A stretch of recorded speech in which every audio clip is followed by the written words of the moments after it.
Welcome in again, ladies and gentlemen, to another episode of the R&D Sports Report. My name is Dishmond, and I am joined again this evening by Rylee. Rylee, what's up this evening? Nothing much, dude. The sky. Really, you go with the sky, really? I'm sorry, that was the greatest joke ever. That was a great joke when I was in grade school. I figured I'd throw my joke in there. I mean, there was an opportunity, and I stole the opportunity. But yes, I'm doing great, bro. I appreciate it. But seriously, that's like a dad joke. Like, if anybody's gonna be making that joke, it should be me. Just be quicker, my dude. Just gotta be quicker. I'm sorry, I'm trying to host something here. You got this, dude. My apologies for trying to start us off here, and you go, the sky. You want to restart? No. Oh my goodness. It's okay, folks. I know y'all are dying laughing. I'm just kidding. I know that was terrible. I'm sorry. They're probably gonna like. I got their hands in their face. Like, they are the definition right now of a facepalm emoji. Maybe. But either way, I'm doing great, bro. How are you doing? I mean, I'm doing better than saying the sky. I didn't say what's up, bro. Huh? You said what's up, bro, and I said the I didn't sky. say what's up, bro. I said what's up this evening. You went the sky. Clouds. Oh my goodness! You're about to get stuff thrown at you across this room. Well, that's gonna be on one racket right there. He just threw cards at me. Wait, no, that wasn't. Those are Post-it notes. Oh, those are Post-it That was the first notes. thing I could grab. You're lucky it was just Post-it notes. Don't throw any pins at me. Hey, you know I have a thing full of them here. Yes, so I see yeah. an orange marker. Like, I got a white tee on, so just don't paint a smiley face. Wow. Okay, so first off, this episode is way off the rails. It's very. And it all started with you. It is all your fault. I know. The sky. That seriously got us off on this. Yeah, but then again, it did catch you off, didn't it? Yeah, it caught me off guard. Good grief! Of course, it caught me off guard. What else would you think when you go the sky? That's what's up, my man. The sky is up. What the? People love my jokes, and I know wherever y'all listening to. Sorry, that was really weird. Wherever you guys are listening at, I know y'all are laughing. You gotta admit it. You're laughing. You're crying your eyes out. It's that funny. By the way, if it's terrible, you can tell Rylee himself on Twitter. You can just go ahead and... Oop, I should probably turn my phone down there. Sorry if I'm laughing in my mic. This my is bad. episode. Yeah, Oh how about you not kill somebody's eardrums? Anyways, besides this episode, tell Rylee that it's all his fault that this got off the rails, right? It's Rylee at _RD Sports. So go ahead and hit him up there and say you suck at stupid jokes. That was a stupid dad joke. Watch me become a new trend. You just ruined the start of this episode. Well, bro, I never did get that answer of how are you doing. I'd be doing better if you didn't answer with the sky. That's how I'm doing. The sky. The sky. That is what's up, my dude. The sky. By the way, that's my impression of you. I was gonna say that impression though is on point. Yeah. The sky. Okay, let's get into this episode. We started off with a banger. Let's do this, bro. I know I'm the one that's trying to get back into it when I took us out of it, but yeah, I know you're trying to make up for your original detraction at the start of the show. Yeah. I was trying to work with it, but if anybody's listening to this for the first time, hey, I'm sorry. This is not how they normally start. No, just genius over there got the idea to go the sky. That is what's up, my man. See, but you called me a genius, though. Genius, as in sarcastically. I'm going to start throwing more things at you. Don't do it. Do what you want. No, don't. Hey. It hit my mic. Your mic just saved you out. Thank you. Y'all probably heard a big bang. Just like last episode. which was the best Really, episode. we're going back to that? Like, I had no control over my mic falling. Yeah, I could tell because you were like, and in this corner.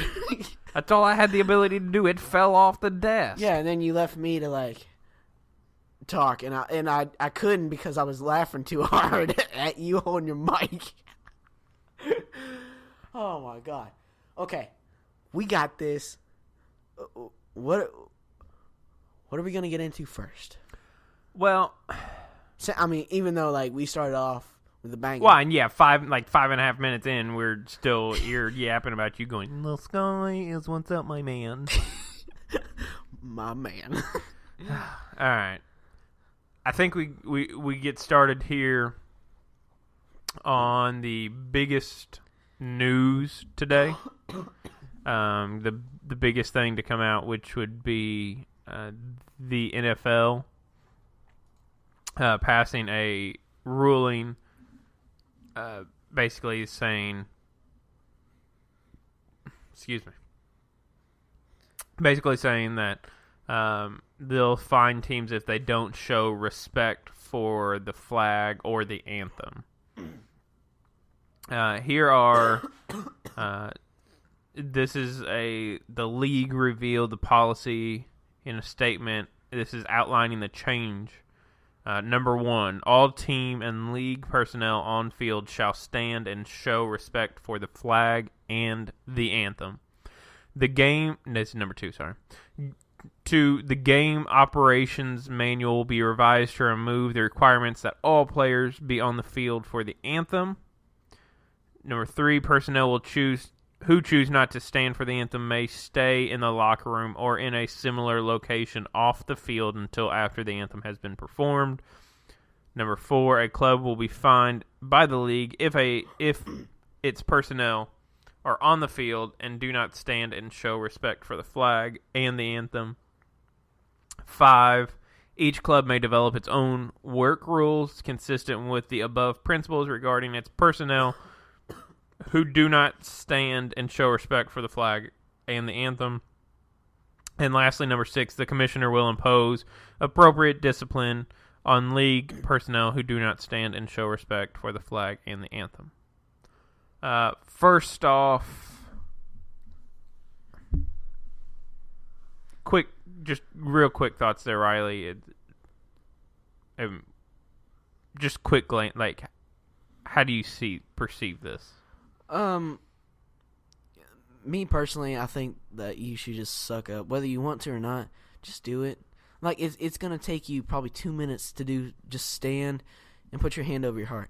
Now, but see, it's not even saying anything about that, because you and I both know if you go to sporting events, there are people who don't put their hand, over their heart, like, and that doesn't bother me. No, that doesn't bother me either. I'm just saying, it's not going to hurt you to stand for 2 minutes when you're going to stand for 2 hours playing a football game. The biggest thing of note with this comes from the NFL owners. Yeah. Right? So the Players Association has had nothing to do with this, and they've also rebutted that they're not going to stand for this, which you would assume, being that it's the Players Union, right, the Players Association, that they would go against this for that players have the ability, right, to do whatever they want. This is all, I think, just blown out of proportion to where it should be. The original intent, right, of Colin Kaepernick's thing was, I think, wrongdoing in the sense that it was done at the wrong time. And I believe he's even said, hey, yeah, I shouldn't have done it during the anthem. Like, that's he gets it there. But, you have, was it the Heat when LeBron was there? They wore shirts, and I can't even remember what the shirts say. But I don't know. I want to say something maybe about the effect of Black Lives Matter or whatever. Like, to me, I think that's more effective. And I get it with football players, it's harder to do. But at the same time, like, you can do something with your eye black or something. on a completely different subject, right? Tim Tebow always wrote scriptures on his. Yeah. And people saw those. Yes, they did. So if you want to kind of make a statement, so to speak, about racial injustice or this and that, like, I think you could do something with those little eye black things. Or even a bracelet. Like, something as easy as a bracelet or a headband. Well, I know, like bracelets may get a little sketchy with, like, the league's dress code or something, at games. Yeah. But there obviously is a better way to do this. But I think all this uproar, and I don't really want to spend a whole lot of time because I think this would just be wasting our breath because the Players Association is going to fight back against this, and I would imagine they would win. What? Wouldn't you think that the higher people, right, the commissioner and everybody else that is against this, because they are bigger, wouldn't you think that they would win? Yes, but here's at the same time, they have everything that is in the NFL has to be collectively bargained due to the Players Association. So the NFLPA released a statement on Twitter saying the NFL chose not to consult the union in the development of this new policy, and they put that in quotes. NFL players have shown their patriotism through their social activism, their community service in support of our military and law enforcement, and yes, through their protests to raise awareness about the issue they care about. The vote by NFL club CEOs today contradicts the statement made in our player leadership by Commissioner Roger Goodell and the chairman of the NFL's Management Council, John Mara, about the principles, values, and patriotism of the league. Our union will review the new policy and challenge any aspect of it that is inconsistent with the collective bargaining agreement. So that's, I think, where the NFL will get in trouble, is that collective bargaining agreement. Yeah. Right? You've come together with the players. You've signed a contract, with them. You've agreed to these terms. And, if any of this does violate those terms, the NFL Players Association will clearly win. Right. I do think it's a little shady that the owners didn't work with the NFLPA. Like, this would have been almost somewhat of a non-story had they, consulted with them. Yes, but see, it's like you wouldn't have this backlash from players and the PA had you just consulted with them originally. Like, you could have probably found some middle ground. That's what the collective bargaining agreement's about, right? Finding that middle ground between how much the owners make, how much is paid out to the players. So, that's where the problem's going to run into for the NFL owners here. This is, like, I feel like it's all about politics, but also standing up for your opinion. And I'm not trying to get way too deep into this, but I think, I get it. You get to have an opinion. I just don't understand why, whether you agree with it or not. Just stand for 2 minutes. You can't even count. 1, 2, 3, 4. Like, you don't have to do nothing. Just stand there and stay still and breathe. But see, here's also the thing for me. Like, if you want to kneel, then kneel in the locker room. Like, they've said in here, you can stay in some other area. Yeah, in an entire team. But that's the thing for me is, like, you're disrupting the whole team. Yeah, but you're not, though, at the same time. Like, college football, when do they play the national anthem? Before the players come out, right? The players are in the locker rooms the whole time. So, to me, it's just it would have been more beneficial if the NFL said, hey, we're going to start doing the anthem before the players ever come out. Then you avoid all of this, right? Then you never would have seen Colin Kaepernick kneeling. And mind you, I think there's a couple other people that knelt before him, and he had done this before it was even caught. So, what are you doing over there? I'm moving my mic back a little bit. What's wrong with where it was? Because I don't want, like, the audio, like, I don't want... See, like, we're sitting about... Yeah, but you're messing with the audio as you move it, because I see it here. Shh. Be quiet. Shh. Don't move. Shh. Don't move. Whatever you do, don't move. I hope your mic falls on you. Well, that's a whole big bang right there. Big Bang Theory. Oh my goodness, dude, my jokes. You're gonna literally gonna get more things thrown at you, and I might throw a monitor here at you. If that's how you want to live life, then go right ahead, bubby.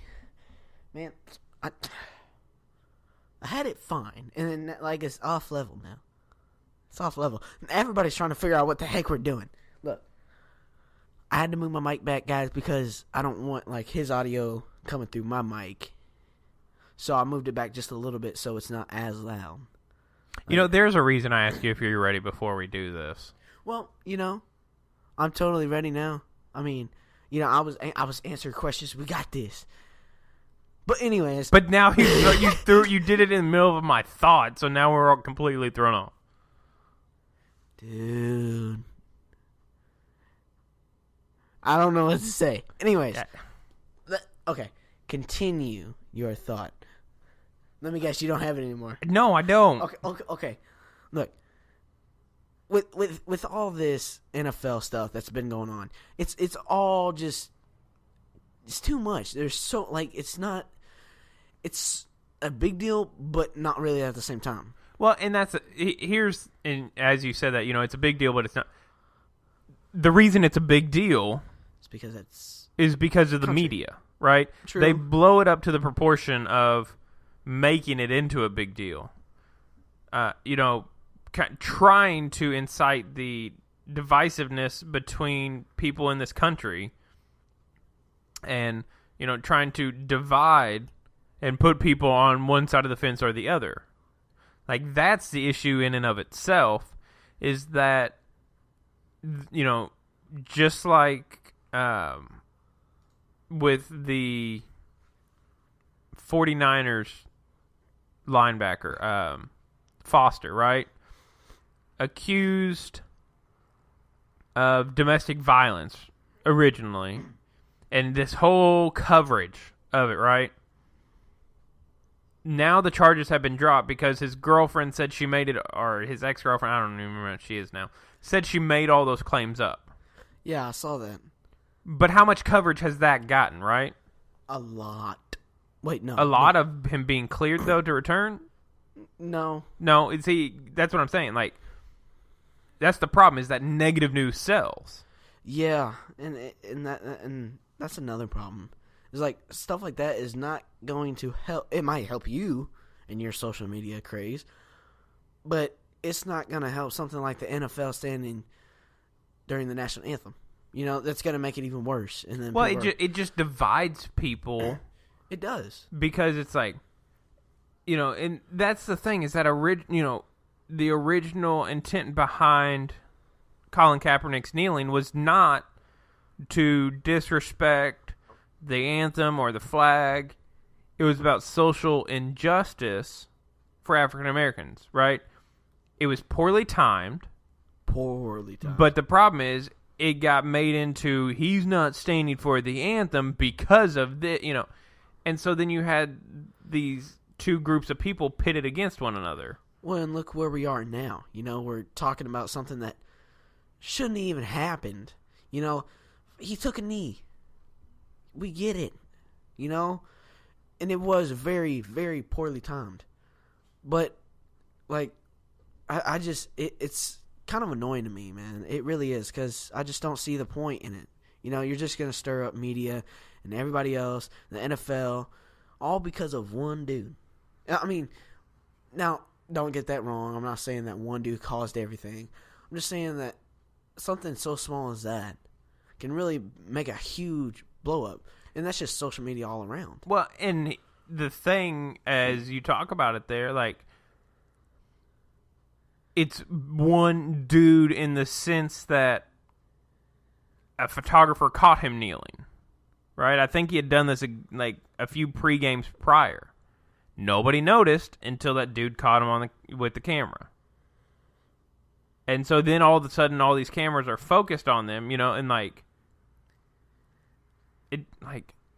some people stand for the anthem and never, put their hands behind their back. Some people put them in front. Some people cross their arms. Some people put their hand Was what's it like on unless you're like talking during it or this like unless you're blatantly disrespecting, I don't see what it really matters. Like if he's taking a knee, during it, and that's what is I think sad the most is that this was made into a race issue mostly by the media, right? And you and I say that as two white boys. Like, it's frustrating because then you all, like, because everybody throws in their opinion, but it's based on what they've seen on the media and like. Well, and the media labels things, dude. It really they do. Well, because if we're pitted against one another, right, it sells for them. It gets them views, and that's what's sad. Yeah, it's all about money. And it's all about how many eyes I can get on this, and it's not what it should be about. Like, I get it. You can't always, report the flowers and sunshine stories. Like, at some points, yeah, you're going to have to report on the fact that, somebody was killed here or there. But, like, I get tired of even watching the news because it's like another death here, another death there. Like, yeah, it's too much now. And then you, like, see them editing it down so it's, like, then a race issue, and everybody keeps making it a race issue when that shouldn't be anything, right? We're humans. Yeah. What's it matter what the color of my skin is? I agree. I'm 100% right there with you. I get frustrated, right, just as much with white people. Yeah. and that's, like, the thing that frustrates me more is that people who are just blatantly lazy, right, that frustrates me more than someone's color of their skin. Preach. And so, like, this whole thing has been blown out of proportion, and honestly have taken up more time with this because I got on a soapbox here. But, like, taking up more time with this than I wanted to because it should be a non-story. Yeah, I would agree. It's only a story because it was made into a story this past season. Well, when people twist things, people have different views, different opinions, and it's all thrown into one big hole. And once you get that hole full, it explodes everywhere. Well, and that's the thing is, like, that's, I think, what frustrates me the most is it seemed like this fire, so to speak, of this whole issue with the national anthem was kind of starting to really die down. And then we have the NFL owners meetings, and then the networks are like, oh, we got something here, and they take their can of gasoline and they throw it on that fire to get it reignited. And then we have this issue all over again, and it frustrates me. Right, because it's like, I've already seen this. Why am I seeing this once again? We get it, okay? We get it. There's enough there. I literally just, like, this would have been, I think, so simple if you just said, all right, from now on, teams will be in the locker rooms when the anthem is done.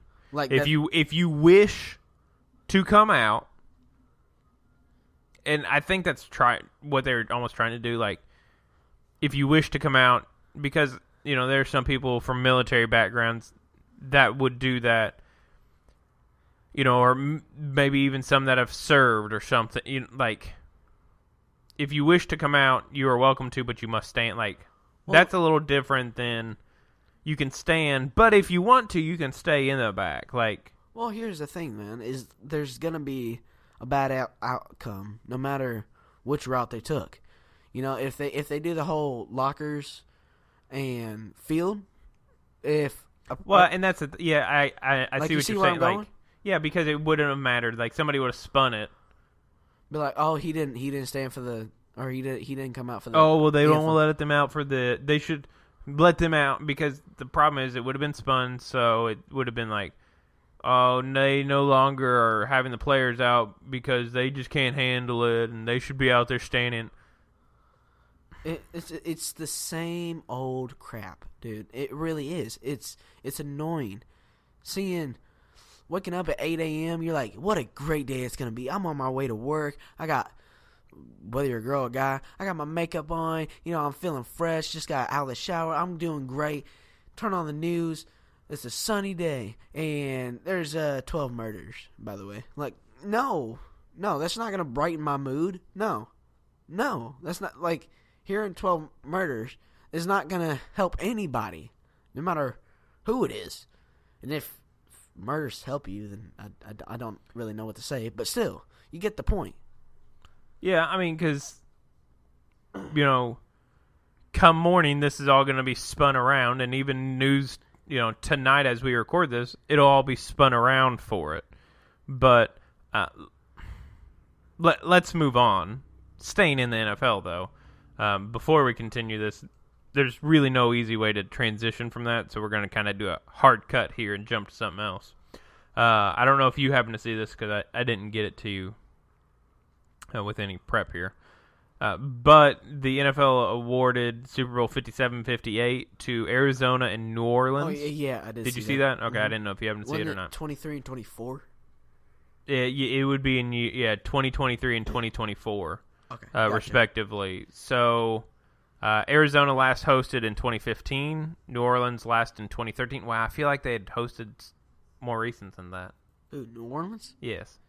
Yeah. 2013? No, like 5 years ago? I was going to say, I figured maybe it was like 14 or 15, if anything. But anyways, overall, the Super Bowl has taken place in Arizona on 3 occasions. And the Mercedes-Benz Superdome in New Orleans, which is where it will be, has hosted 7 Super Bowls itself, which is the most for any venue. But I know this is not really pertaining what we were talking about, but it's still the Super Bowl. Don't you feel like it's, like, died down? Like, it's not as fun as it used to be? Like, does that make sense? Like, you imagine ordering pizza, you got Mountain Dew, Big Red, you got the great Doritos commercials, commercials that are just freaking hilarious, and, like, the commercials have gone down. I agree with you there. Shows. Because the other problem I think that it has is that we maybe get our expectations too high, I guess. I would agree. And, we're expecting these great commercials and they run flat because people realize that eyes are on the Super Bowl, I guess. And they don't really have to produce a whole lot. So maybe that's it. I don't know. But this is the order of the next Super Bowls as hosted. So this upcoming year, 2019, it will be in the Mercedes-Benz Stadium, which is in Atlanta, which is the new home of the Falcons. Okay. And so there's stadium and... Do what? There's stadium and... Arena? Superdome. Oh, Superdome, yeah. My bad. So, Mercedes-Benz Stadium in Atlanta, then you go to the Hard Rock Stadium in Miami, then Raymond James Stadium in Tampa, and then it goes to the Los Angeles Stadium, which will probably be something else by then called, at Hollywood Park in Inglewood, California. That would be the new home of the Rams and Chargers, the one in California. So that is the LA Stadium is scheduled to be completed in 2020, which, let's see, 19. So you're talking 2 years after it opens, it should be in Los Angeles. If you remember... I think originally it was supposed to be in 2020 in LA, but the NFL has a rule that you have to have at least one season under your belt. I think it might even be 2 before you can host a Super Bowl, and I think that's more for like security purposes, maybe get things figured out.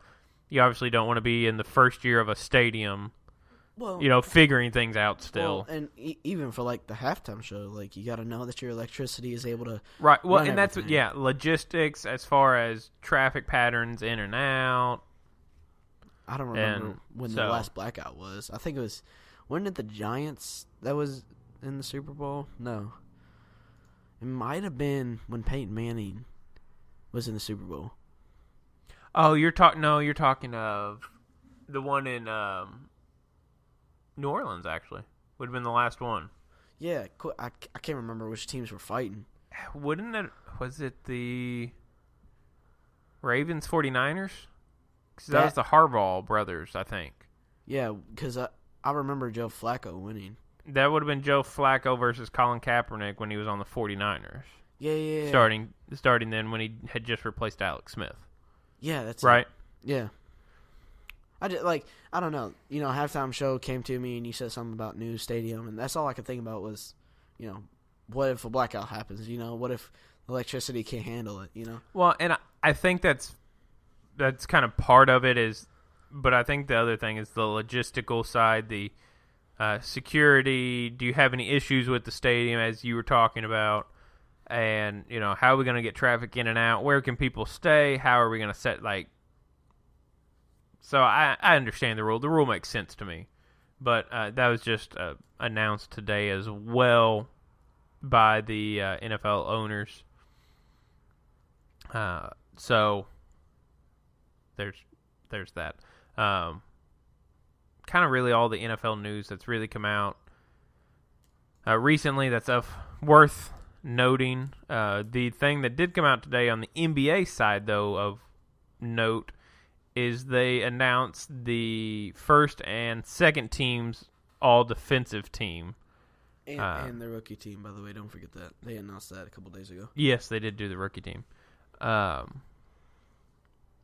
here on the all defensive first team, you have Rudy Gobert, Anthony Davis, Victor Oladipo, Drew Holiday, and Robert Covington, which he plays for the 76ers, in case anybody doesn't know.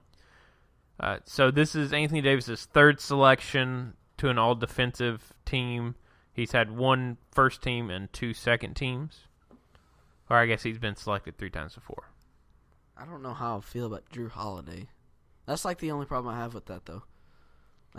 Drew's good defensively. If I had to substitute, maybe Bradley Beal.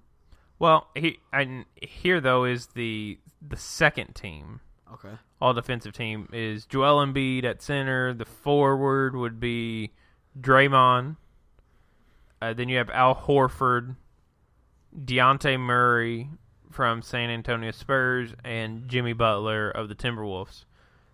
Jimmy Butler is a guard forward, so you could maybe interchange him with Drew Holiday. But I just don't think Drew Holiday gets the credit, though, that he deserves for his defensive efforts. No. Don't get me wrong. I love Drew Holiday. I love watching him play, especially in the NBA not finals, playoffs. I just don't. If anything, second team. I just don't think he was really first team worthy. I could be wrong, but that's just my opinion. Well, your opinion, I think, is pretty valid here in the sense that I just never expected it. That's literally it. I never expected him to be on the defensive team. Well, Drew Holiday is. I'm guessing this might be his first all. Yeah, I'm guessing this is his first selection for all defensive because I'm looking at the list and there were 6 new ones and he's one of the 6. So this is his first selection to the all defensive team. He had 39 first team votes and 27 second team. So you get 2 points for first team, 1 point for second team. He had a total of 105. Now, comparatively, Rudy Gobert had 192 total points. So he had 94 first team, 4 second team votes. Jazz fans loved him, dude. So, I think this is by... Who selects this? Maybe writers? Like votes? Yeah, they might be the ones who vote. Are you talking the official thing? Well, I'm talking about I can't remember who votes on these. I don't know. It might be writers or like a league selection type thing. Like people around the league vote. Honestly, I couldn't tell you, but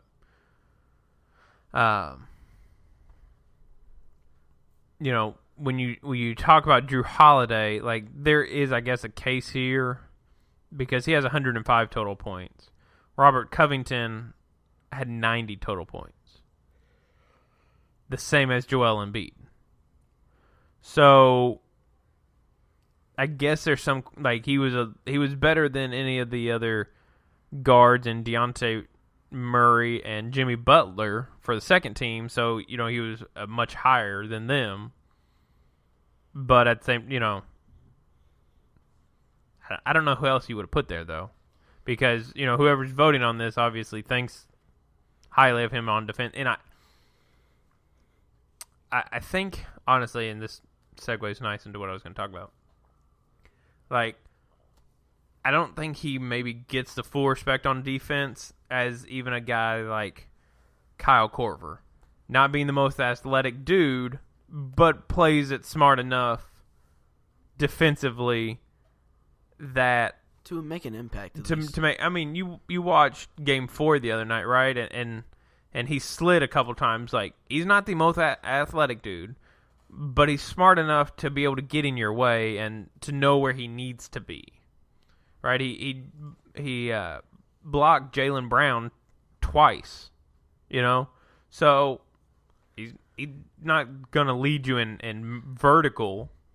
But speaking of the finals here, as a side, it is currently 34-19 Celtics. Dude, so could they take game? Was it Game 5? This would be Game 5. Dude, and they have home court advantage. So they win this one. They're likely probably going to lose Game 6 because they've won one game on the road in the playoffs this year. And so then it would come down to Game 7, obviously. But you're at home, and I think these young players, which, by the way, Al Horford is the oldest player on the Celtics. You know how old Al Horford is? I'm gonna go 31. Did I get mind reader? Are you freaking kidding me? No, he's 31 years old. He's the oldest player. Yeah, right. He's the oldest player on the Celtics at 31. So that speaks to their youth, and I think the home court helps them. Now, mind you, at the same time, we are... Oh, there's some fighting going on. What? Larry Nance got shoved in the back on an oop, and I didn't see what happened, but all of a sudden he popped up, shoved Marcus Morris, and was jawing at him. Then Terry Rozier comes in and shoves Larry Nance. So at least Larry Nance and Terry Rozier probably both get tossed, I would guess. And No. Marcus Morris is running his mouth, so who knows what he's going to have happen to him. Speaking of, I know that's not really sticking up for your teammates. Sort of is, but not really. Bo Russell commented on, I think it was Jason Tatum. Marcus Morris got himself in trouble with, I don't know who it was. Might have been okay. wrong. Sorry. But, anyways, continue. I figured out what happened. Oh, Bill Russell pretty much said, that's the Boston Celtics, sticking up for each other, being there when whatever might be going down that's not really appropriate for the league. How's it going over there? Okay, so LeBron was driving, went to throw an oop to Larry Nance Jr. It got deflected, and he kind of got pushed a little bit from behind by Marcus Morris. And then he was on the ground because he had got hit somewhat from behind. I don't think there's really a foul there. Hang on, let's see what he's saying here. No, I have it muted, that's right. No. Anyways, so he gets kind of pushed, and then Marcus Morris is standing over top of him, jawing at him. So he goes to walk away. Larry Nance hops up and then shoves him in the back. And then all of a sudden, out of the corner, here comes Terry Rozier, almost blindside, just shoving him out of the way. Dude, Terry is a beast. So Terry's going to be gone, and I No. bet Larry Nance is going to be gone from this game. Which Terry Rozier is going to, I think, impact the Celtics here in this game as we watch it. Because if you remember Game 4, he was the only one who showed up to the game. Yeah. Terry's been killing it. Oh, God, that voice break. Terry's been killing it. He's just a great guard. Ooh, you seem focused. Well, because Marcus Morris was standing over Larry Nance Jr., talking stuff. Larry Nance shoves him, and Marcus does kind of give another little push with his arm, so he may be gone too. Has there anything been said or seen? No, it's under review. I'll let you know, though. All right. Anyways, before we get on to this, the thing with when we were talking about Kyle Korver, right, being underrated, and I had to look it up because, believe it or not, he came out in the same draft, or he was picked in the same draft as one LeBron James. The 2003 NBA draft, he was picked in. I wanted to give you some names of some people that were picked ahead of him. Okay? Okay. Obviously, LeBron was the first pick. The number 2 pick that year, Darko Milicic, who, might I say, no longer plays in the league. Chris Kaman was picked number 6 that year. I'm pretty sure he's not playing anywhere. I don't know who he is. Kirk Heinrich. I don't think he's playing. He might be sitting the bench somewhere. Luke Ridnour. Pretty sure he's not playing either. Now, Nick Collison, I think, is playing. Boris Diaw. Did he just retire? He might still be playing. I can't remember. Kendrick Perkins. Okay. You know that name, right? Yeah. He was the 27th pick in that draft. And let's go a little closer to where Kyle Korver was picked. Luke Walton. A.k.a. the head coach of the Lakers, was picked the 32nd pick in that draft. So he's round 2. And I do have Melo's comments. It's pretty much 3 letters, but yeah. You'll get a kick out of this one. Zaza Pachulia. Zaza. I know who. Zaza is in Zaza, who plays on the Warriors. Oh yeah. I remember. I know him. He was the 42nd pick in the NBA draft in 2003, in the second round. Wow, that's bad. Oh, hang on. Let's see. Let's unmute this for a second. Let's see what's happening. But anyways, Matt Bonner was picked before him. Matt Bonner. Is that the guy off of Heat? No. Okay, so.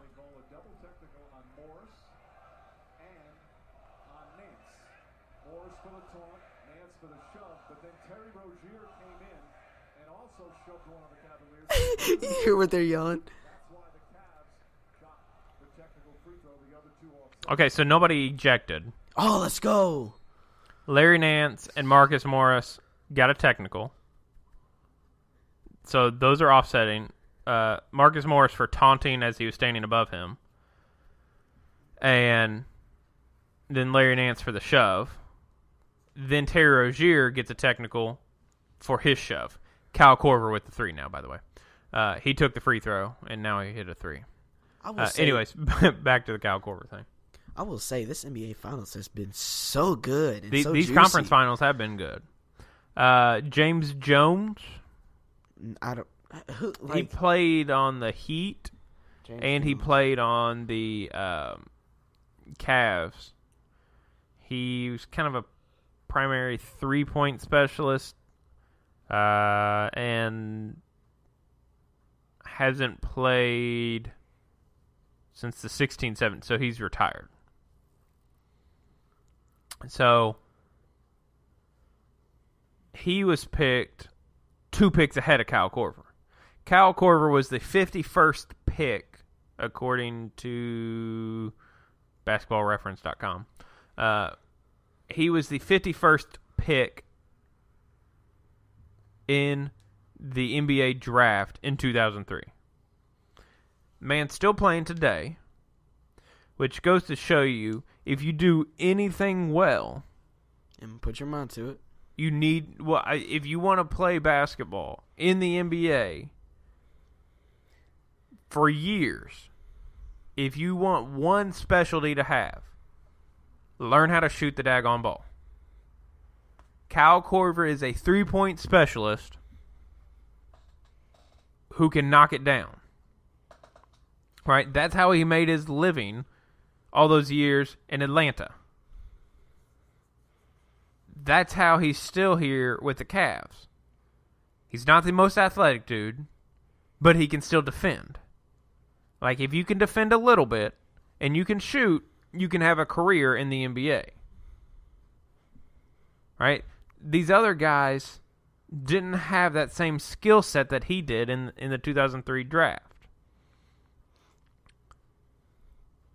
Mo Williams, right, was picked ahead of him. As I said, Zaza, right? Zaza's still playing. Luke Walton is coaching now. And a lot of times, yeah, it has to do with fit. But at the same time, like, if you can do something that's worthwhile there, like, learn how to shoot the ball, kids. If you're going to do anything, if you have kids, teach them how to shoot. Especially the way you see this league going, right? To go back to the conference finals. Heck, even Steph Curry. James Harden, Steph Curry, right? They, like, two of the most prolific shooters. No, like, you look at Steph, dude. Like, he shot a shot. I think it was last game. It was when the Rockets won. He literally just threw it up, like, for real. Just went, like, no flicking the wrist, nothing. He just threw it up, and it went in. And I just kind of, like, think about my life real quick, and I think about how I'm sitting there on the couch eating chips and dip while watching Steph Curry, a guy that can just throw it up and make it all of a sudden. So, yeah, I think that, like, what you were saying about just shooting, I totally agree with you. Just learn how to shoot. First, learn how to dribble, but shoot. Well, but, the thing with shooting is it's not just like, oh, I can shoot the ball. Hey, you have to be able to shoot it well, obviously. But then you also need to, right, be able to come off a screen and get your feet set. Like, you watch Kyle Korver, if he curls off a screen, his feet are set underneath him. That base is established. Like, people don't think about how important your legs play into you shooting a basketball. Like, if your legs aren't set, you're going to miss more than likely. Like, you see Steph, you see, James Harden, you see Clay shoot, you see Kevin Durant, like, their lower half is set. Even LeBron, when he does these fadeaway, he drives in and spins and, like, will do a little fadeaway shot, his lower half is set, though, when he jumps to take that shot. That's what it's all, that's the key there. But Kyle Korver's been able to make a living, right, by shooting the basketball and playing good enough defense. He's not going to make any all-defensive team. No, he'd make an offensive team probably. But he doesn't have to because his skill set is to shoot the three. You leave him alone, right? Then there's a problem. But, to be the 51st pick, like, that's impressive. I would totally agree with you. Out of, 60 picks. Yeah. Impressive. And I'm not entirely sure how accurate this is, now that I look at it, because they only have 58 picks here. But anyways. Let's just say he was the 100th pick. Why not? It works for me. I don't. Can you not like find something? No, well, no. I'm just trying to think here if there's a team maybe that didn't pick Golden State. I like Kyle Korver, by the way. Okay, so I guess what it is here, maybe. You know what it is? I know what it is. What? There were 29 picks because Charlotte had moved to New Orleans, and you didn't have what was then the Bobcats, originally now the Hornets. Oh, wow. Weren't existed. Wow, the Bobcats. Yeah. Dude, old school. Not really old school, but that was funny. No, but I just didn't think about that. I forgot about the Bobcats, dude. They're still trash, by the way. Well, not the Bobcats now, but they're the Hornets. Still, I agree. were they still the Charlotte Bobcats though? They just changed from Bobcats to Hornets, right? It's still that same organization. Yeah, they went back to the Hornets from the Bobcats. Gotcha. I guess the easiest way to, and this isn't even easy, when Indianapolis, what's now the Indianapolis Colts, they were in Baltimore, right? They left Baltimore, went to Indianapolis. That's still that franchise.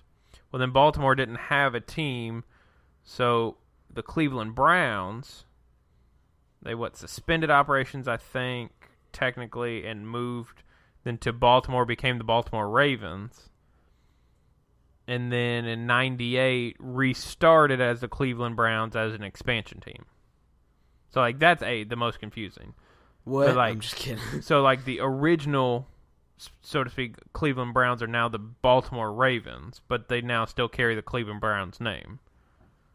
Just like the Charlotte Hornets' original team, right, is the New Orleans Pelicans.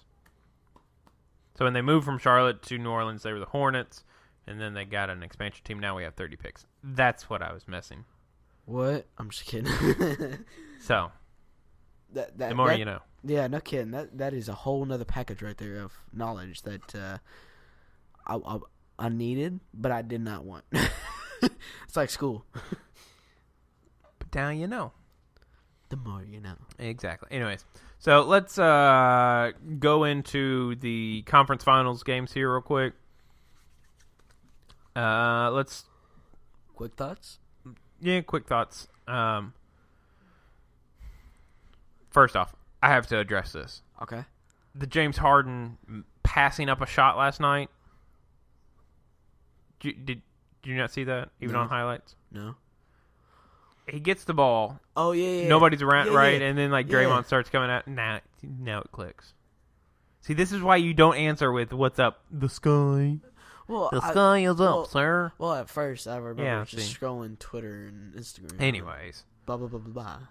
Passing, if that doesn't make the league look fixed for, the Warriors to win or something, it's hard to think of something else, because when would James Harden pass up that shot? I don't know. He's wide open. Literally no dude's going to be able to affect his shot. Can I say a pun real quick? It's definitely hard to figure out. Hard, Dan. Woo, that is so bad. I'm sorry. Anyways. I don't even know where to go with that one. Yeah, that's pretty hard. Wow, I need to chill. I'm sorry. Well, it's going to be hard, then, to move on from this. That's how you do it. Dude, the transition. That's how you do it. Anyways. Gosh. I know, I keep screwing you up. Yes, you do. Anyways. The West. Let's start there. As we were talking about, how is he going to pass that up? I don't know. For them to wait for somebody to come at you and then be like, oh, nope, I'm going to give this away. Interesting stat here real quick, jumping over to the East. In the first quarter of the Cavs-Celtics game, Kevin Love and LeBron had 18 points while the rest of the team had 1. And then in the second quarter, LeBron and Kevin Love have 0 points while the rest of the team has 12. So, just so you know. Huh. I don't know. When I saw that shot, I'm like, there was no one in the shot. And that's what's baffling is why he didn't take that shot back to James Harden, by the way. Was it cockiness? Because I'm James Harden, I could have shot, but I'm not gonna hurt your feelings. No. By the way, they did win by 3 yesterday, or a couple days ago. That's what's actually kind of funny, I guess, is that they were outscored. The Rockets were in. Let's see, I believe it was the second, third, and fourth quarters. But they had a 16-point advantage at the end of the first. And so that 16-point advantage carried them the rest of the game. Because they were outscored in the second, third, and fourth quarters by Golden State.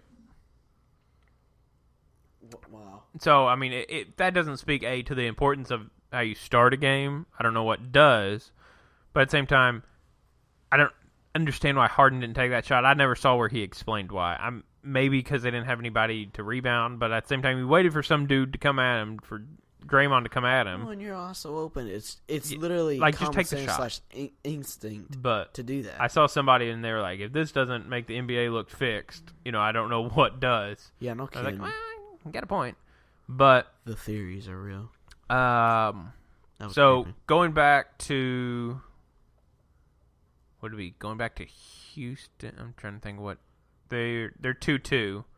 So it'd be going back to Houston, right, for Game 5. Yeah. By the way, that snaps. I think it was a 16-game winning streak for Golden State at home. Impressive, though, by the way, in the playoffs. So they now go back to Houston. There's 3 games left. Houston has home court advantage, but as we've seen, that doesn't matter to the Warriors, right? They can beat Houston on Houston's court. We saw that Game 1. They can throttle them. The question for Golden State is, can they be healthy enough? I saw earlier where on the injury report, right, Iguodala's still listed. Klay Thompson's listed on there, and that's been really the Warriors' issue all season long is, can you stay healthy? Can they stay healthy? And that's the question. Can Steph stay healthy? Is he healthy enough to really provide, any defense at all, any offensive help too? Like, as good as Kevin Durant is, he's obviously not going to lead them by himself against James Harden and Chris Paul and the Houston Rockets to the finals once again. So, are the Warriors going to be healthy enough to get past them? Time will tell that. But, if they get healthy, it's still, I think, the Warriors series. And I think you see even how much of an impact Andre Iguodala has on a game. Even though you may not think of him having that much impact, it's slightly impressive how much impact he does have. But, I don't know what your thoughts are on the series. I almost can see this one going 7 games now. Got to eat a little crow because both of us thought this would probably be a sweep, maybe 5 games, right? Yeah. It looks like it could go 7, but at the same time, Golden State could turn it on and win the next 2. Well, I think it's easy to depict the Western Conference. Did I say harder or easier? It's harder to depict in the Western Conference, which team is going to lose and win, In the Eastern Conference, it's pretty much the same, but not as hard. No pun intended. I think with how James Harden has been playing and Chris Paul as well, I don't know. I want the Rockets to win because I can't stand Golden State. And it'd be really awesome to see Boston and the Rockets go at it. But I don't think that's going to happen. I think it's going to be the Warriors and the Celtics. I'm throwing it out there. See, here's my thing. Okay. For the Western Conference, I still think the Warriors overall are going to end up having too much for the Rockets, and they might have had home court once again had they been able to be healthy all throughout the season. That was the Warriors' issue all throughout the season is they kept missing pieces here and there. So I still think, maybe go 7, but I think the Warriors still end up winning on, Houston's floor. I could honestly see, and this obviously I'm kind of hedging myself here, but I can see the Warriors winning the next 2 outright. So, it's 6 games or 7 at this point, right? Being tied up 2-2. Maybe the Rockets maybe can steal one more. If they do, I think it's the next game, and then the Warriors win the next 2. It's 6 and 7. So Warriors advance now. If you are somebody who wants to see a change-up, right? You want the Celtics to win. And I do. But at the same time, do you really want to see the Celtics get murdered by the Warriors? I'm glad you brought that up because I literally was sitting there today thinking, what if he asked this question? And I had this whole conversation in my head. I'm sure everybody else does the same thing too. But I'm not going to count out Boston. Boston, I feel, doesn't have enough assets to beat Golden State. I feel like they would sweep them. But I really, really, really, really, I can't tell you enough, Dish. I really want the Rockets to win. I can't stand James Harden, nor can I stand Golden State. But I want the Rockets to win. And I want the Cavs to go down. I want LeBron to leave the Cavs, go wherever he's going to go. Please, God, don't be Philly. And I want the Celtics to win and go to the NBA Finals. Yes, I had a little rant. Sorry. But you're like, I think the West, honestly, if you're talking of matchup wise, doesn't matter as much who gets there as kind of the East. For an NBA perspective, it's better if LeBron is in the finals, right? If you're talking from people who are going to watch it, like if you want to get more viewers, it's better for those for ESPN and ABC to have LeBron involved, right? Obviously. Well, yeah. And it would be, better for Warriors Cavs to see if he can overcome the Warriors, again. But at the same time, I'm with you. I'd rather see like the Rockets get in. But are you stuck on the Celtics series? I'm stuck on the Rockets and the Golden State series. But see, here's my thing with the Celtics series. Okay. With Al Horford being the oldest player at 31, there's some playoff experience there with players. But I don't believe any of them have experienced the pressure that comes with Game 7 for a berth to the NBA Finals. LeBron has faced that. Kevin Love has faced that. They've been in Game 7s of the NBA Finals. Well, and they also came back, if you remember, a couple years ago. Well, and that's what I'm saying. Like, they've faced that before. I don't want to sound like broke a record. Al Horford is the oldest player at 31. You have, Terry Rozier is in his, third, maybe fourth season? I think it's fourth or fifth. Jason Tatum's his rookie year. Which he's killing. Jaylen Brown is in his second year. Yeah. Those guys haven't faced a Game 7 to go to the finals. Dude, I totally agree with you. I don't know. I feel with them being younger, they have a lot more energy than old LeBron does. Now, I'm not hating on LeBron. Yeah, but see, you say old LeBron, like, old LeBron's been He's also been better than every other season. Well, I get it, but still. But at the same time, like I've watched, games 3 and 4. Like, he'd put Jaylen Brown on his hip and take him to school, and for Boston, it shows you the potential that these players have to grow. But at the same time, like, Boston relies a lot on that 3-point shot, and when Cleveland's able to lock it down on defense, you see how much Boston struggles. I would agree. And so the thing for me is that,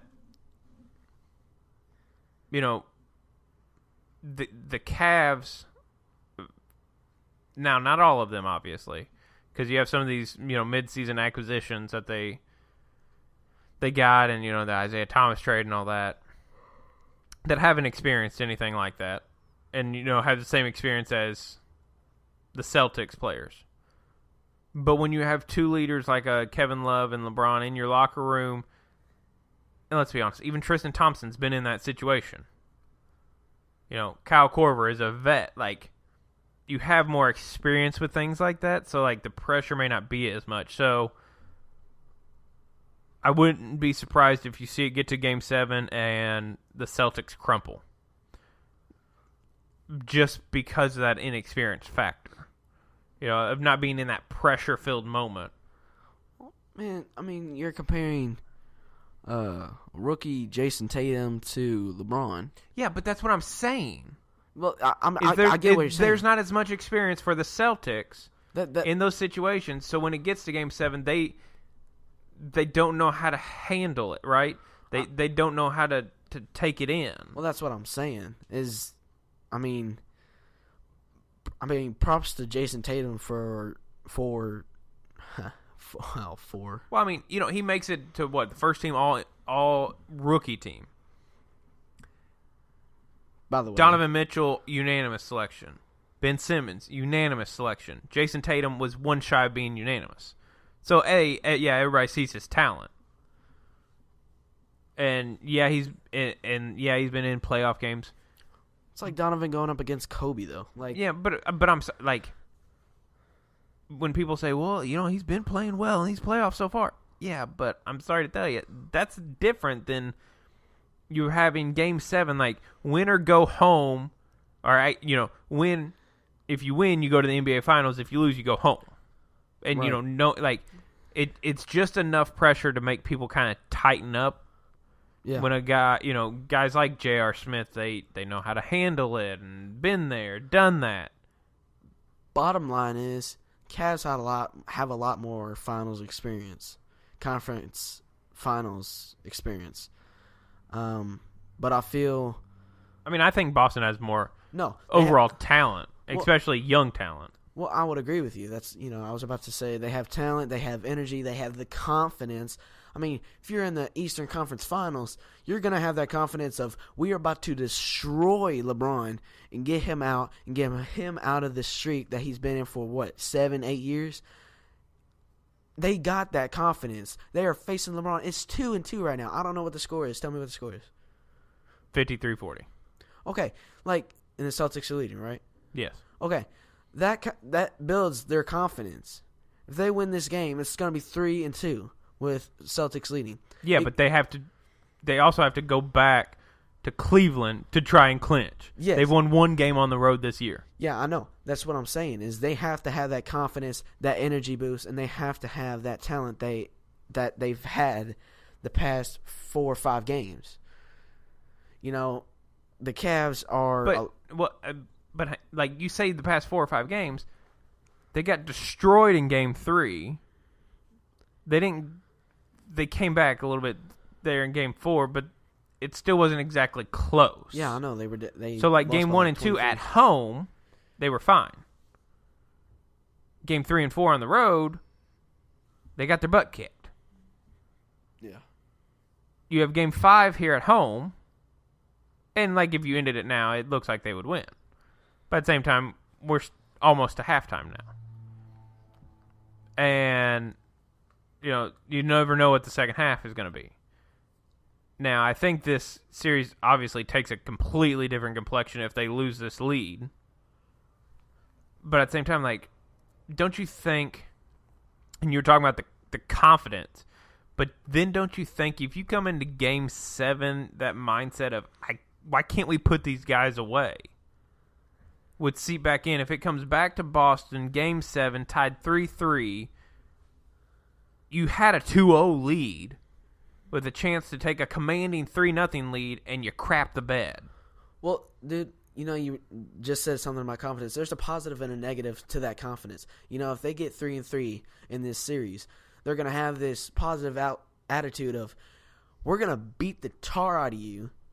We're going to send you packing. There's also a negative side of it of, why can't we put these guys away? There's no way we're going to beat LeBron in this last Eastern Conference Final game. So there's two sides to that coin. Yeah, as you say, right, that's the difference between coming out loose and playing like you have been and coming out tight. It's halftime now, and the Celtics are up by 11. It's 53-42. LeBron and Kevin Love combined in the first half have 26 points. The rest of the Cavs have 16, right? That's obviously where that issue lies for the Cavs. Can you get help from someone that is not named LeBron James or Kevin Love? You know, how much can Korver step up? How much can J.R. Smith? How much can George Hill step up? Can Jeff Green? Tristan Thompson. Can, you don't need Tristan Thompson to go out and get you a triple-double. No. You need Tristan Thompson to maybe get you a double-double, like 10 and 10 or something. Yeah. You need him to be the energy guy, to play the defense, to get the rebounds. You're not really looking for him to be on offense. What he gives you on offense is a plus.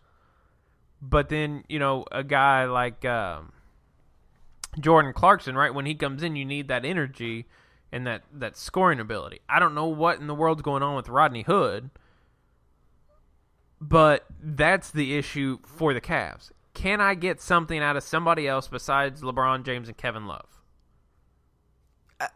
Look. And that literally is the difference in the series. I would the rest totally of the Cavs show up, the Celtics are done. Well, what was it? Was it Game 3 that the Celtics lost? Was it Game 3?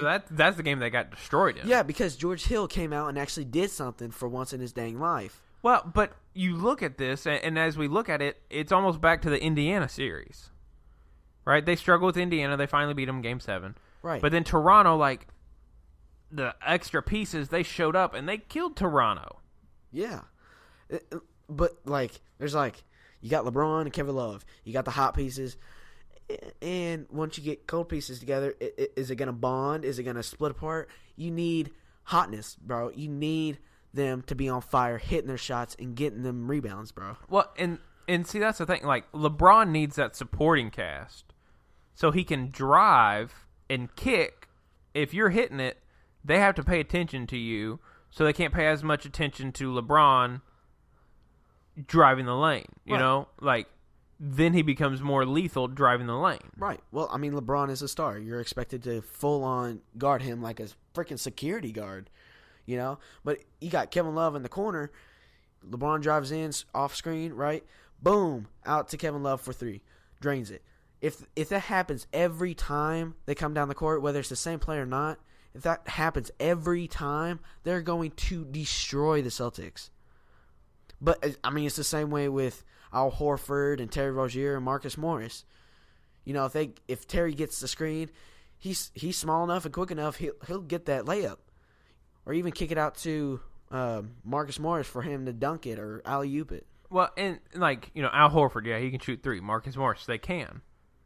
But they're only really dangerous if they're hitting. The Celtics in this game, Game 5, have hit 9 3-pointers in the first half. Right. So, that's 27 points there, just on 3-pointers. And you have 53? You can see clearly their offense is predicated on that a lot. But at the same time, the Cavs are predicated on shooting a lot of threes. And a lot of that comes from LeBron driving and kicking, as you were talking about. But he can only do that if the people are hitting, because if they're not, they're going to come off of them and help for LeBron's drive. Yeah. And, there's only so much he can do. His court vision is amazing. Yeah, LeBron, he's fire. His memory also is amazing. Those videos of him telling the plays in a row, amazing. Oh, yeah. But, it just... This series, honestly, comes down to, does the supporting cast show up for the Cavs? I still think it goes 7, and I think you and I even picked 7 at the beginning. Yeah. And, Game 7, who comes out tight for Boston, who comes out loose? Of course, I want the Boston Celtics to win and take it. You can look at my Twitter, Rylee R&D Sports, _RD Sports. You'll constantly see me posting about hoping the Celtics will take it over and LeBron goes down. I'm not hating on LeBron. I love LeBron. You know that. But I want someone new in there. I want something fresh, something new. Yeah, but... And I get it, the NBA wants reviews and stars and all that. Yeah, but see, that's not what I was going to say. Oh, all right. You get a little carried away. Like, let me get my words out. Oh, no. I got to calm down. Anyway, what I was going to say is, like, for me, though, I would rather see an angry LeBron, right? He's gotten beat so many times by Golden State. I'd rather see him try to get past Golden State than a team in Boston that I feel like would get destroyed by Golden State. You know, like, for me, like, I'm with you. I want to see parity in the league. I want to see different teams making it, so we can see if Boston can do it or not. But like, at the same time, I'd rather see an angry LeBron. For me, that story works more than a young and up-and-coming Celtics team that could. Now, here's the crazy thought. The Celtics have done this without Gordon Hayward all season and with Kyrie in and out. So, crazy question is, do you try to trade those two at the end of the season? Now, like, you can get a lot of assets for those two. Now, or do you just try to trade Kyrie? Now, because Kyrie's health's been kind of in question even when he was with the Cavs. Look, I don't want to get into this because we'll be here for another good 30 minutes. But that is a great question. I'm sure we'll get to that once the finals is over. And I'm sure we'll talk about trades and where people will go, especially LeBron. Because I think he will, depending on if he wins it or not, I think he will leave. I think this year, no matter what happens, whether he wins or not, he will leave. I don't know where he's going to go. Lakers, Philly. Well, I just don't know if he wants to go to the Western Conference, but we'll leave that for another episode. But we'll leave that tease there for you, right? Should the Celtics trade Kyrie? Should they maybe even think about trading Gordon Hayward? What you could get back for them. But real quick, there are a couple, I guess, big sporting events, big races that are coming up this weekend, heading into the Memorial Day weekend. First off, we salute those that have served. Definitely. Right? That are serving now. We remember those who have paid the ultimate sacrifice for this country. And that's what this weekend is about. And we thank you for it. But there are two staples in racing, the Indy 500 and the Coke 600, whatever it's called, 600-mile race at Charlotte for the Monster Energy Cup Series for NASCAR. First off, Rylee, you being younger and not super into either of the races, are you going to plan to watch either of the races at all? Yes, you were just talking about them, and I was thinking about when are they? They're both Sunday. IndyCar. The Indy 500 would be earlier in the day, early afternoon, and the NASCAR race will be of an evening. Okay. Yeah, I definitely plan to watch that. I've been wanting to get into NASCAR a lot more lately. Of course, when I was younger, I didn't think it was the coolest because going around in circles.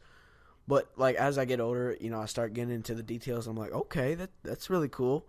I get this and that, and it starts turning all cool for me. So I'm trying to get into NASCAR a little bit more. So it should be exciting to watch, and I plan to watch it.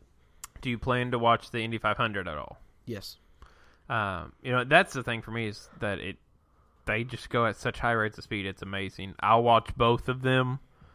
May end up falling asleep between both of them, but whatever, Also, the video games are pretty fun as well. Just throwing that out there.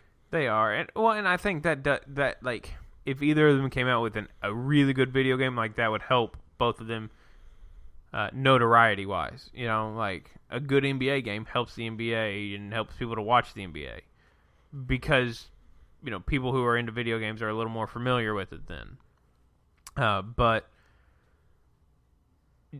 Do you think, just random question here, there are some people who have tried to pull off the daily double there and do the 500 miles at Indianapolis and then fly to Charlotte and do the 600-mile race. Do you think anybody could ever win both? Like the same person could win both? Yeah. Because, like, Tony Stewart's tried it before. I like Tony, but I didn't like him. No. I don't know if Jeff Gordon's ever done it. I think he talked about it. And I don't think Danica Patrick. Like, off the top of my head, Tony Stewart's the one I can name that I know has done both. But do you think it'd be ever possible for someone to win the Indy 500 and then go on and win the Coke 600? First off, or is that just too much on the body? Well, two things. Actually, more than that. Really depends on where you start. That's a huge deal. It also, partakes in how much passion you have for winning both of these. And they're two different styles. Yes, they are. I feel like if you got the passion, you're of course gonna, no pun intended, have that drive to get to first. I think it really depends, man. I kind of gone blank here. It's just, it depends on where you place. It depends on how much passion you have, and it really depends on, would age do anything to you? I mean, I think it would. You're more I think in NASCAR than me, so. Well, I think it's a physical toll, right? Because you would do 500 miles in an Indy car first, and if you won that, then you have to kind of do the celebration along with that. So then the question is, can I get back to Charlotte in time to start the race, or does someone have to start it for me and then I hop in? But if I can get back in time, am I there in time for everything else that the driver's meetings and that, and the stuff that goes along beforehand? If you're not, then that means you have to start at the back, and it's a lot of work on the body to get it to get to the front. Have you had any time to test the car beforehand? That plays a big role. And I don't know that it'll ever happen. Not many people have done it because they're so different. Right. Another thing is luck. I totally forgot that one. It depends on how freaking lucky you are, dude. Like, if you're lucky enough, yeah, heck yeah, it'll happen. Depends on how you feel, how you drive, how good you are, how much passion you have, and how much the car can really take, really. But other than that, you got to be freaking lucky. To be honest, it really is you do, all because about luck. you would have to, you've seen in IndyCar, there is a huge emphasis on starting toward the front. That's just how IndyCar pretty much works. The better chance you have at winning, obviously, if you start in the front, no matter what drive you're taking, whether it's NASCAR or IndyCar. But it's more likely to be able to come up from the back in NASCAR with the stages and this and that. If you play your strategies right, you could hop up and all that. I just don't think it would ever be possible for somebody to do it. I think it's just too much on the human body. I think it's more of a feat if you got top 10s in both. That would be impressive to me. Oh, yeah. But with that being said, everybody have a safe and fun Memorial Day weekend. Enjoy some time with family. Hopefully everybody has a nice long 3-day weekend coming to them. And, enjoy yourself. Enjoy spending that time around the family. But also, don't forget to remember those who have served. And, if you know someone, to thank them for their service. And let them know that they are not forgotten. It's kind of hard to transition off of that, but if you enjoyed yourself here, enjoyed Riley's stupid beginning at the beginning, the sky being up, it I'd say behoove us. We would be eternally grateful if you'd go to iTunes, wherever, you hit the subscribe button, and then you hit the 5-star and you leave us a review, it would help us out greatly. You can also give us your thoughts. If Rylee is being dumb at the beginning, you can hit him up at Rylee_RD Sports, RYLEE. And you can hit me up and let me know Rylee's being dumb. And it's at Dish_RD Sports. You can find the podcast page on Facebook at facebook.com/RD Sports Report. And with that being said, Rylee, it's been fun once again. Definitely. And with all that, everybody have a safe Memorial Day weekend. Thank a veteran. Remember those that have served for us. And that will do it for another episode of the R&D Sports Report.